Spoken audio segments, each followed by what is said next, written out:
File this under how not to do your holiday shopping by shoplifting. Matt Gutman got some true confessions from the king of the five-finger discount. Don't believe the crazy stories he's about to tell? Well, then just watch him get caught on tape for a very different kind of toy story. What the stores don't want you to know. 'Tis the season for shopping, and as long as there have been shops, there have been shoplifters. But they're often lacking in style. This guy clumsily stuffs a chainsaw down his pants. Risky. While these two openly pick up a table and are anything but stealthy as they walk right out the door. These fools are the foot soldiers of the five-finger discount. And then there are the princelings, Michael Pollara for one. There's Pollara now. Police say this unassuming 46-year-old has strolled out of hundreds of retailers over his career, carrying merchandise worth millions.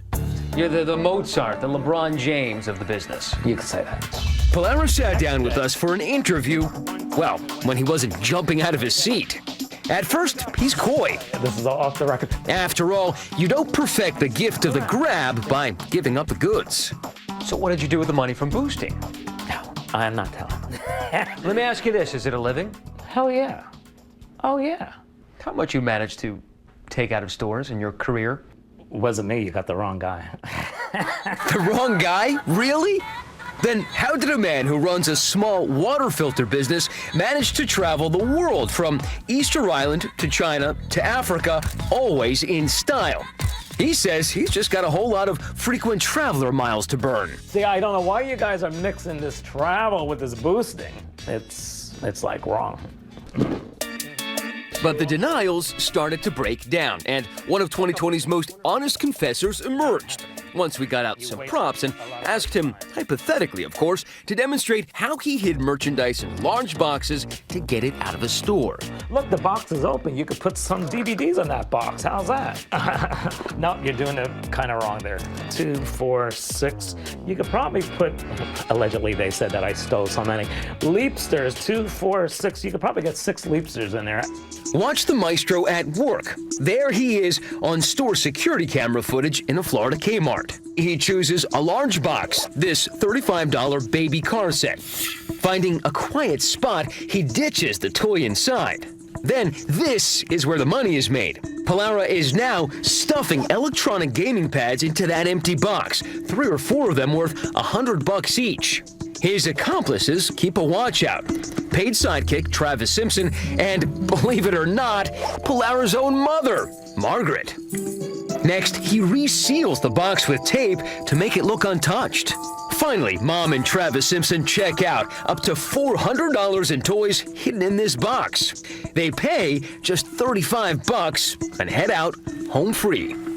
You see, Pollara had shoplifting down to a science. There's only 5 methods. Either it's on you, either if you're a female, it's in the purse, either it's in a bag, or it's in a shopping cart, or it's in a box. And that stuffed box was his forte, but making thousands of dollars of merchandise disappear right in front of the cashier takes some sleight of hand. And 2 key props. Number 1, a teddy bear to make him seem warm and fuzzy. You buy a teddy bear. Allegedly, you get a little cashier. Oh, it's so cute. She'll never dream. Prop number 2, a sweaty bottle of cold water that he grabs to hand to the cashier. Hand them the water, so their hand is wet. Why would the hand need to be wet? She's gonna wipe it down. That's important because he doesn't want her to touch the stuffed box, otherwise she might realize it's way too heavy. Then you lean over and let her scan the box. She's not gonna touch anything. She's still wiping her hand. It doesn't work at this Toys R Us, and the cashier does lift the box herself. Knowing the jig is up, he heads out the door.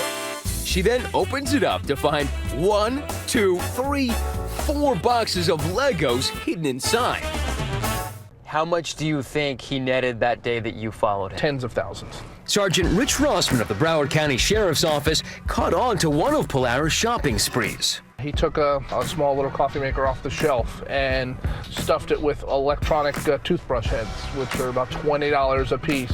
and walked out with $300 or $400 when it actually rang up for $20 or $30. Net profit of about $300. That was store one of nearly 2 dozen that day. Rossman and his investigators tracked Pollara all around the country for months. He tells me, for a crook, Pollara had quite the work ethic. He was up bright and early and stole from dawn to the evening hours. So I had to call the wife and say, I don't know when I'm coming home. Till they finally hauled him in. They spent hours alternately interrogating him. Who's the easiest to steal from? They all are. I could walk out of any place. And flattering him. You're good at what you were doing. I know. And exposing his Achilles heel, his ego. Pollara can't help bragging about his extravagant exploits. Hey, how many states do you think you've been in working?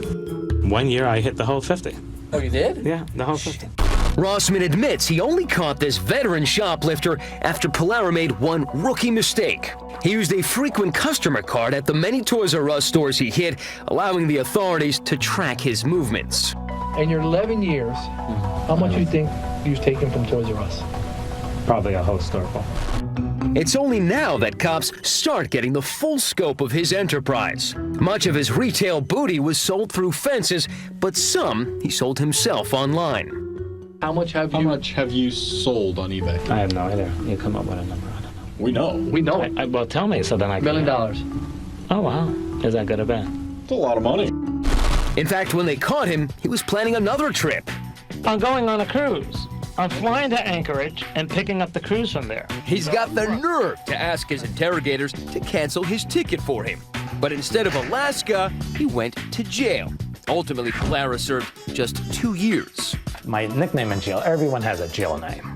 I was Toys R Us. What about his mother? She was sentenced to probation for acting as his lookout and now is sitting off camera during the interview. I hate him and I love him. It's Italian love. After 2 years in the clink, Pollara relishes his freedom. He wouldn't say where he spends his time these days, but when I asked him what the easiest stores had been to hit, he gave us, perhaps, a hint. I can't tell you because, you don't know, I might be in those.